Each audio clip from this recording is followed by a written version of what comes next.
ఈ రోజుల్లో తల్లి మరియమ్మకు మరియ భక్తులు పెట్టినటువంటి రకరకాలైన పేర్లను గురించి మనం ధ్యానించుకుంటున్నాం.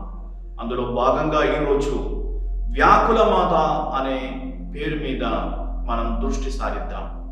ప్రపంచవ్యాప్తంగా పలు చోట్ల వ్యాకుల మాత పేరుతో పుణ్యక్షేత్రాలు ఉన్నాయి. అదేవిధంగా వ్యాకుల మాతను ప్రార్థించే మరియ భక్తులు చాలా మంది ఉన్నారు. ఎందుకు తల్లి మరియమ్మకు అటువంటి ఒక పేరు వచ్చింది? తల్లి మరియమ్మ జీవితంలో వచ్చినటువంటి వ్యాకులాలను లేదా కష్టాలను, బాధలను గుర్తు చేసుకుని అటువంటి ఒక పేరు తల్లి మరియమ్మకు ఇవ్వడం జరిగింది. ముఖ్యంగా తల్లి మరియమ్మ జీవితాన్ని పరిశీలిస్తే 7 వ్యాకులాలు, 7 కష్టాలు లేదా బాధలు మనం చూడవచ్చు.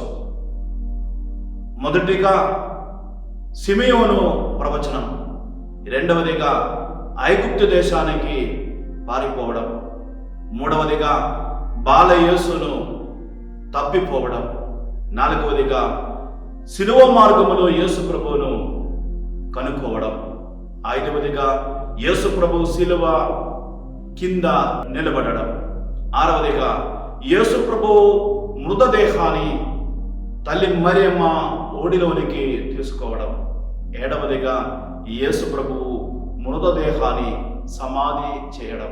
తల్లి మరియమ్మ జీవితంలో మనం చూసే 7 బాధలతో కూడుకున్న ఘట్టాలు ఇవి. ఈ 7 సంఘటనలను 7 వ్యాకులాలు అన్నారు.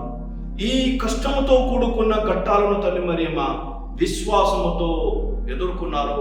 ఆ విధముగా తల్లి మరియమ్మ క్రైస్తవులందరికీ ఆదర్శంగా నిలిచారు. ఈ 7 సంఘటనలను బట్టి 7 వ్యాకులాలతో తల్లి మరియమ్మను వ్యాకుల మాత అని పిలుస్తూ ఉన్నారు.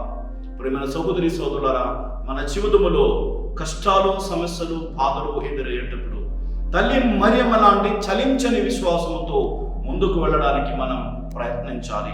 ఈ 7 సందర్భాల్లో కూడా తల్లి మరియమ్మ అసలే చలించకుండా చెక్కు చెదరని విశ్వాసముతో ముందుకు వెళ్ళింది. అదేవిధంగా మనం కూడా మన జీవితంలో ఎదురయ్యే కష్టాలను, బాధలను, సమస్యలను సమర్థవంతంగా ఎదుర్కొని విశ్వాసములో ముందుకు సాగాలి. ఈ యొక్క ఆశీర్వాదం కోసం తల్లి మరియమ్మను మనం ప్రత్యేకంగా ప్రార్థిద్దాం. వ్యాకుల మాత మన జీవితములో ఎదురయ్యే వ్యాకులాలను, కష్టాలను, బాధలను ఎదుర్కోవడానికి మనకు చేదోడు వాదుడుగా ఉంటుంది. తల్లి మరియమ్మ మధ్యవర్తిత్వం ద్వారా దేవుని ఆశీర్వాదం మనం కోరుకుందాం. దేవుడు మనలను ధారాళంగా దీవించును.